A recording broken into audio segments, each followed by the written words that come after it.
Bismillah. Assalamu alaikum to all of my watchers. So, I have this big thing that I love watching conversion videos. It's starting to be a problem. And I love watching them because they help me reaffirm my faith that yes, this is what I believe, this is what I love. So I'd like to share mine today if it's okay. My name is Noor, and I was born and raised in the U.S. to a Jewish mother and a father of indeterminate faith. So when I was 4 years old, they told me, okay, you can go to church with your grandma and grandpa, or you can go to the temple with your brothers and sister. It's your choice. And I very wisely chose to go to the temple. And so, going forward a little bit more, when I was 9 years old, I became extremely ill with a neurological condition. It's really pretty rare, but it's one that causes problems like muscle loss or muscle mass loss and loss of motor function. So walking became really difficult, but one of the worst ones was buttoning buttons. It's just so hard when your hands don't work. So yeah, that was me at 9. And so I've received, alhamdulillah, I've received IV treatment. I was on IV treatment for 11 and a half years. And then, alhamdulillah, I'm okay now. So, during my struggles with the illness, I had a crisis of faith that just left me shaken. Here I am, 9 years old, freaking out, like, why is God doing this to me? What? And the synagogue was having some internal difficulties, whatever they may be. And they left us without the support that I so certainly needed. And I was severely depressed. I was suicidal at times, and I was searching for answers. So at 13, I was bat mitzvahed and began helping as a teaching assistant at the university. I was still pursuing other avenues, though, as I felt there had to be more than what Judaism offered. I looked into Christianity, but I couldn't deal with the Trinity or the people cramming Jesus at me all the time.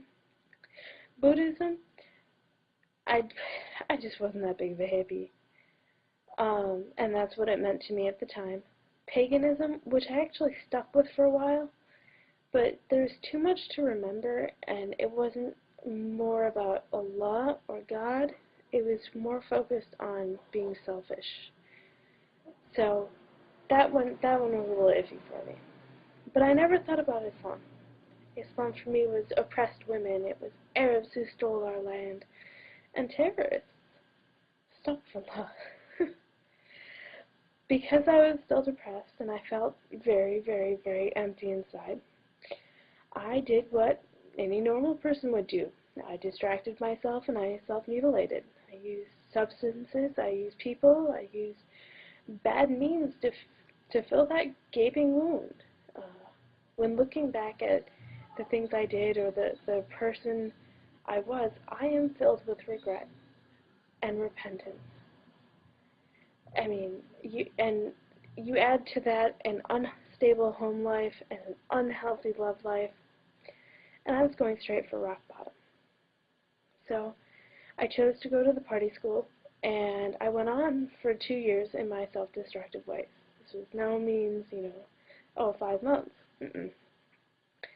And then in one day, everything kind of started to change. We had some evangelical Christians, who we call the crazy ones, and they were seriously off their rockers, came to campus, and they had this giant banner that said, "Warning, laundry list of people, you will be judged."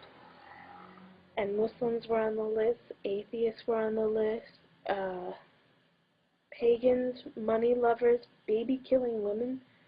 It was on and on and on and on and on.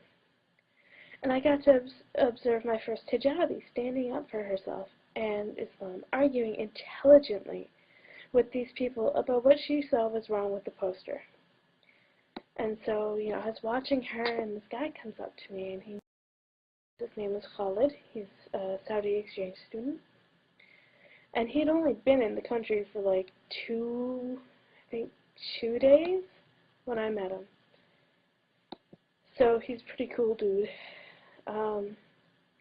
So after everything finished, I went up to the hijabi, said, "Man, you're really brave. I want to applaud you on that." She just kind of was like, "Oh, thanks. Okay." And I know her today as a very strong, very proud individual. So time went on, and I met more and more Saudis through the dorms where I was working as a residential assistant, or through Khalid, or through any other number of sources. But every morning at about the same time when the sun was about to start rising, they would excuse themselves for like 10 minutes. They wouldn't even necessarily say, "Hey, I'm going to go pray Fajr." They just said, "I'll be right back." And then 10 minutes later, they'd come back, and they'd be full of light and calm and just peaceful.